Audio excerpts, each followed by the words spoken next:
By Owens, I was staying with my brother at a cabin in northern Montana. It was in a dip between the mountains, tucked away in the trees. Both me and my brother Johnny were very outdoorsy, so this was a pretty typical trip for us, hanging out in the woods, going for hikes, and just exploring. Because of the drive, we spent the first day taking it slow, hanging around the cabin and enjoying the scenery without doing too much away from the cabin. I think it was around 5:30 when Johnny decided to go for a walk before it got dark. I didn't pay much attention and just looked over at him as he walked out and said, "All right." He didn't bring any backpack or anything, so I knew he was just going for something short. I laid back down and chilled on the couch near the fireplace. I was barely awake, exhausted from doing most of the driving earlier, but the cabin slowly got darker and darker as the sun fell behind the mountains. Only once it was just the fireplace lighting up the cabin did I realize Johnny hadn't come back yet. And obviously it was way too dark to be walking around still without any gear. I jumped up and grabbed my day bag along with a headlamp and a flashlight, then headed out to make sure he was okay. My first thought was that we were in bear country, so I was pretty nervous about Johnny possibly running into one. Although, as I got deeper into the woods along the path, my nervousness shifted toward a different possibility. I kept getting a bad sense, making me look behind myself several times, as if expecting someone to be there. Never saw anything, though. In just 10 minutes down the trail, I saw Johnny coming down toward me. He looked uneasy, and he wasn't in a dead sprint or anything, but he was moving fairly quickly, like he was trying to get away from something. We both started talking at the same time. I was trying to ask what was going on, and he was trying to tell me to turn back and get to the cabin. Eventually, we both just started fast walking back, getting back inside, where he then told me he saw someone watching him from out in the trees. He said the guy looked really creepy, and as he kept walking through the trail, the man almost seemed to be stalking him. Johnny thought if he just walked back to the cabin in the daylight, the guy might have followed him. So he waited till dark. Johnny, probably because he was the older brother, assured me it was likely nothing, though, and he was just trying to be safe rather than sorry. I trusted him and tried not to worry about it. The guy he saw probably just had a cabin nearby, too, or was on a hike. We made dinner, then sat out on the front porch for the rest of the night next to a campfire. I think both of us were also trying to keep watch for Onion watching us, but neither of us admitted it. The mountains got more quiet as the night went on. We talked around the campfire well into the night, going in later and sleeping until morning. After a short breakfast, we packed our bags and left to go on the main hike in the area, going up to the peak of one of the mountains and taking around 6 hours. Both of us were super exhausted afterward. The last hour of walking back to the cabin felt like it dragged on. Heading in, Johnny tossed his bag down and said he was going to take a shower. I waited on the couch. The cabin only had 2 rooms and 1 bathroom, so I had to wait for him. I was only laying there for a minute, though, when I randomly just remembered about the guy my brother was talking about yesterday. I got up and looked out the windows, almost expecting to see him out there. I went back over to the couch, but I just felt strange all of a sudden. A few more minutes went by trying to figure out what it was I was feeling, when I noticed the obnoxious sound of the water pump for the shower hadn't started yet. Johnny, no response. I got up and walked down the hall toward the bedroom. I knocked on the door and said his name again. I felt something unsettling as I reached down and cracked open the door. I opened it slowly, maybe just a few inches, and could see Johnny between the crack and the door. He was kneeling down in the corner of the room, eyes wide open and staring at me, subtly shaking his head no, clearly telling me to go away. The fear in his eyes was so unnerving. It still is burned into my memory, clear as day. Just a horrifying sight I wish I never have to see again. I pushed the door open fully, seeing a man standing just a few feet from him. He also had wide eyes, but in a tired, disturbing way. He wore disheveled, torn up clothes and had oily, long black hair. In that moment, I didn't have time to think. It was just my instant, unprocessed reaction to stop him. I charged at him and only once I was a couple steps away, I saw him raise a gun from his side. I tackled him and Johnny immediately knew what to do. We wrestled the gun away from him and got him mostly under control. I swear this guy was feral, screaming and screeching and clawing to try to get away. I had never seen anything like it. He wasn't letting up either, so it took a while to figure out exactly how to get out of this. We decided Johnny, who was much bigger than I was, would hold him down while I got the car ready. I did as he said, quickly, tossing our bags in the car, which had everything already packed in it from our recent hike. Then I turned the car on and got it ready. I went back in and we tried to tie him up with anything we could find around the cabin, just enough to let us get away. And obviously, we took the gun with us. We could hear him screaming from inside the cabin as we drove away. Once we were in service, we notified police, but by the time they made it to the cabin, all the scraps we tied him up with were left amidst the floor, and the man was nowhere to be found. My brother said when he went into the room to shower, he was caught completely off guard and held at gunpoint, where he was told to call me into the room, that my brother refused, knowing he'd be giving me no chance if he did. But then I walked in anyway. We still talk about how insane it was that I tackled the guy. Honestly, I can't even explain it, but it could have been what got us out of that cabin alive. Now, the only clue the authorities have as to who the guy was is from the gun that we gave them. They were able to figure out who it was registered to, and found it belonged to a man who'd been missing 5 years from somewhere about 50 miles away from where we were. However, from the description we gave them of what the guy looked like that attacked us, it seemed like it was probably someone else, which leads us to believe that whoever attacked us had also attacked the owner of the firearm, ultimately leaving him as a missing person. So, assuming things had gone any differently, that could have been mine and Johnny's fate as well. Music by PL Music 2016. I made a trip down to my father's old cabin. It was 6 hours away in the woods outside of the hometown he grew up in, which was no longer even a town, just an abandoned row of old buildings and stores along a deserted road. We'd never really go to his cabin because he said there wasn't much of a reason to once the town was gone. But after he passed away, I figured it'd be nice to take a trip down there to visit the home he once built. I knew it'd be in real bad shape, and I wanted to do some restorations on it as best I could, just to keep it standing and preserve it for as long as possible. If anything, I hoped the trip would clear my mind a little and give me some peace and quiet. I drove there, arriving at the town and parking my car behind one of the abandoned gas station buildings, then walked on the thin, rugged, winding trail 2 meters up to the cabin. I had all my backpacking gear and brought along the tools I need for the job.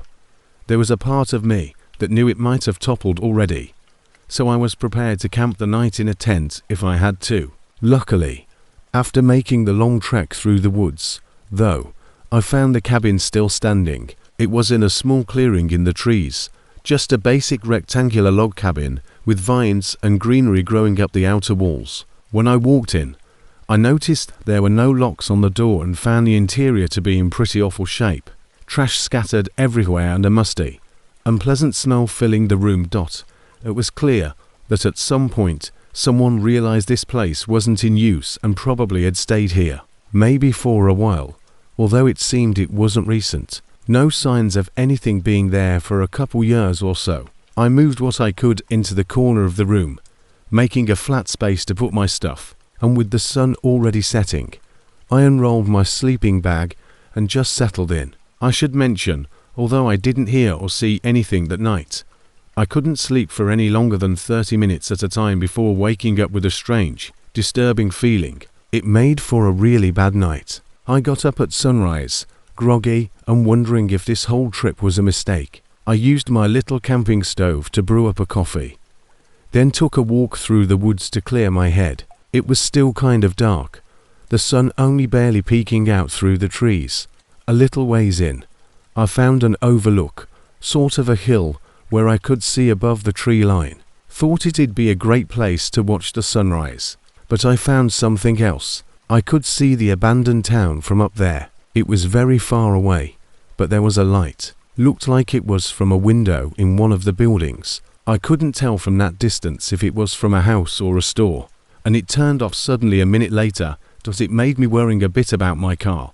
But mostly I was just surprised anyone else was around here. Likely it was just some urban explorers checking out the town, and nothing to worrying about. Although it was a really big coincidence, I sat on the hill for an hour watching the sun come up, then walked back through the woods to start working on the cabin. First thing was to reseal and clean up the outside.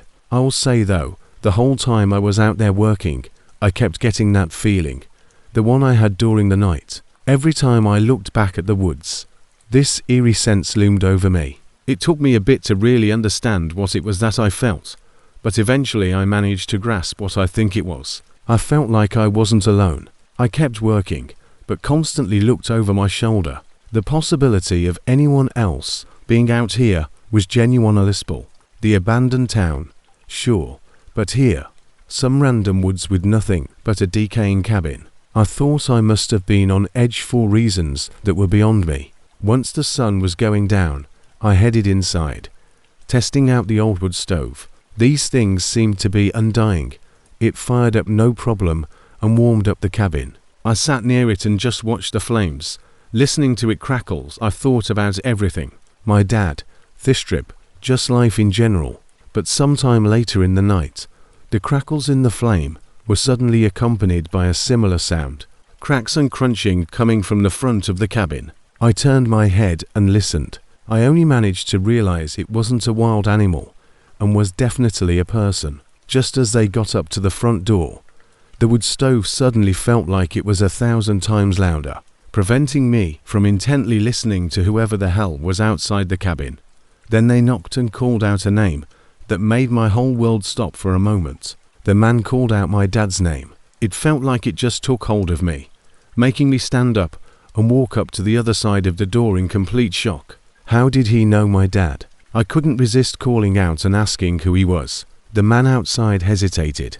I think he knew after I spoke that he wasn't my dad. I'm an old friend of the man who built this cabin. Was hoping I'd get to see him again. The unknown man spoke. I got a little closer to the door, the urge to open it and have someone to talk to about my dad, to hear stories and everything. But still, something kept me from opening it. Why was he even here? I asked, and the man said he lived in that old town. After thinking for a second, I decided to share that I was the son of the man he was looking for. My dad, and he had passed away. The man behind the door paused. I'm real sorry to hear that, kid. Wish I could have seen him one more time. Initially, it felt nice to hear that, but I quickly sensed something was off about the way he said it. Something in his voice. It wasn't the sadness I was expecting from someone who just found out they lost a friend. Before I could say anything, and almost like he knew, was thinking too hard about it, the man continued talking. Why don't you open up and we can have a chat? It's real cold out here, son. Would be nice to share that fire. Although he talked very slowly, I sensed an urgency or a lack of patience in his voice. Something in me felt he wasn't being truthful. That maybe he wasn't who he said he was. Sure, he knew my dad's name and was in the town he used to live in. But how did I know he was really a friend of his? Still, as I was thinking, I couldn't find what words to say next. And in my pause, the man asked again for me to open up. He knocked on the door again, a little harsher. His voice grew less kind and more demanding. I took a few steps from the door, backing away. Kid, open the door. You going to let me die out here in the cold? That what your father would want from you? My heart began pounding as I dug into my backpack for my hunting knife. The man continued hitting the door and yelling subtle threats, discarding the fake identity of being a kind, harmless friend. This went on for much longer than I could keep track of. It felt like it never ended, some continuous nightmare. But suddenly, the man punched the door in anger, and it was followed by the sound of his footsteps walking away, going back into the woods. I stayed up all night, mind racing as I waited in fear. But when the sun came up, and with no signs of him around, I hurriedly packed my bag and ran from the cabin. I got really lucky. finding my car untouched, still well hidden behind the crumbling gas station.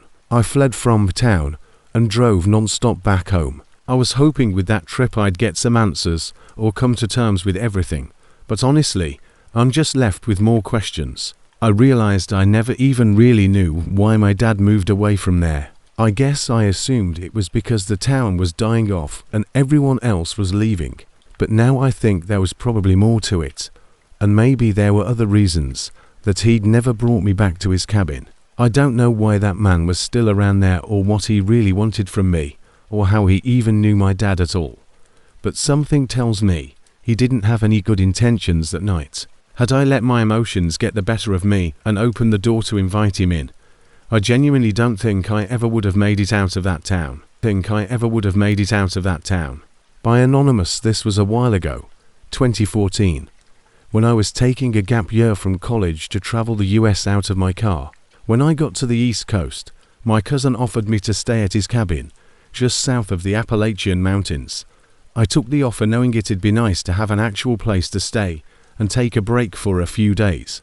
The cabin was nice, too. Honestly, it felt a lot more like a vacation home. Definitely a more modern cabin than the tiny log cabins you usually find in the middle of the forests. I was honestly sort of surprised after seeing it that my cousin let me stay there for free. I started moving a bunch of stuff from my car into the cabin before I went back out to grab whatever was left over and noticed someone watching me. They were out in the treeline, standing far from the path, and with nothing else but me in the house in his view.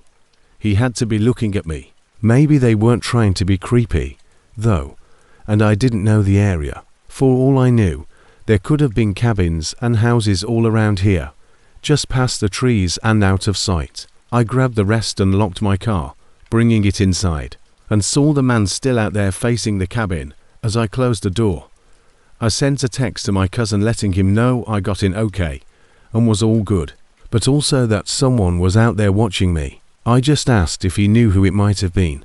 He texted me back while I was unpacking, but I forgot to check it until nearly an hour later, well past when the sun had set. My cousin said the cabin was on 40 acres of his property, with a fence around the whole area. Nobody else should have been out there. That immediately made me feel way worse about what I saw. I mean, before I didn't care all that much, but now it was pretty strange that they were on the property, just staring at me from afar. I went and looked outside again, but beyond the lights from the cabin, it was pitch black. I couldn't even see up to the treeline. It was just complete darkness all around. It gave me a chill as I closed the curtains. I tried to cool off by watching a movie and resting in the bedroom. The movie helped keep my mind occupied, but it didn't relieve the sense completely, and just about an hour into it, I saw something in the corner of my eye. I looked, locking my eyes on the window where there was a gap in the curtains. I thought I might have just seen something move over there, but now all I could see was my blurry reflection on the glass and only darkness behind it. I quickly got up and started walking toward it when there were suddenly footsteps sprinting through the grass. By the time I was looking out the window, I couldn't see anything and could only faintly hear the footsteps going further into the dark. I immediately called my cousin. I don't know why I didn't just go straight to calling the cops, but my cousin told me to, so I hung up and had the cops on the way within a minute. For how far out the cabin was, the officer made it there in a decent amount of time. However, the guy who had been watching me was long gone, and we both realized pretty quick that there wasn't all that much he could do about it. He couldn't go searching the woods or really do anything at all unless the guy showed up again and hung around long enough for the officer to come back. So, I was left alone again. I really couldn't shake the uneasy feeling I had for the entire rest of that night. I could have left, but honestly, the thought of bringing all my stuff out to the car, going back and forth from the cabin in the middle of the dark, was more unsettling than just hunkering down inside. Of course, I couldn't help but look out the windows over and over, even though I couldn't see anything at all. For the last hour before bed, it must have been 12 or 1 o'clock a.m., and I was just pacing the house, double-checking everything and trying to feel safer about going to sleep. I think I was just pushing it off as much as I could, but it was inevitable. I had to rest. I turned off all the lights in the cabin, headed to the bedroom, and locked myself in. I hoped the worst was behind me and got in bed, falling asleep 30 minutes later. I woke up early, like very early, way too early for it to be right. The sun wasn't even up yet, so it had to be around 4 a.m., which meant I'd only slept for a few hours. Almost immediately, my mind went back into that panic state, feeling the need to do a check around the cabin again.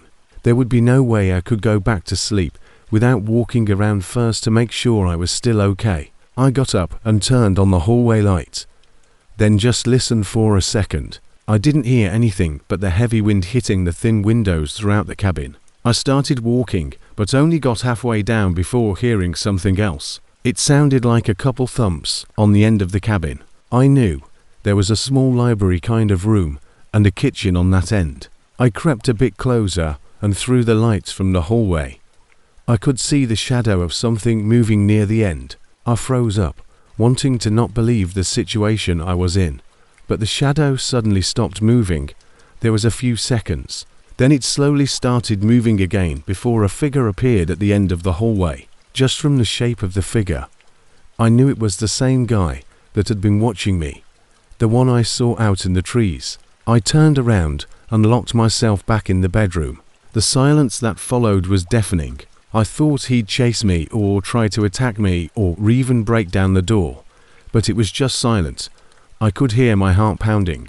Then a few slow footsteps moved down the hall right up to the other side of the door, and the man just stood out there. I clenched my phone in my hand, wanting to call for help, but thinking he might hear me and decide to speed up the process of whatever he had planned. So instead, I made the sporadic decision to grab my keys, open the window, and make a run for my car. I got in and sped away from the cabin. When it was all said and done, cops got there and found nobody. The man had entered from a window on the far end that had a broken lock. Whether he had broken it or it already was is undetermined, but the cops also found the bedroom door open. The lock on it was just one of those standard push-pin ones. Regardless, that meant the man was prepared to open the door and was going to at any minute. So, if I tried to stay there and wait for police, I wouldn't they've gotten out so easily. What's really weird is he was there from the moment I arrived at the cabin, which likely means he'd been watching the place for a while, maybe waiting for me or someone to arrive. What he really was intending, I luckily didn't have to find out.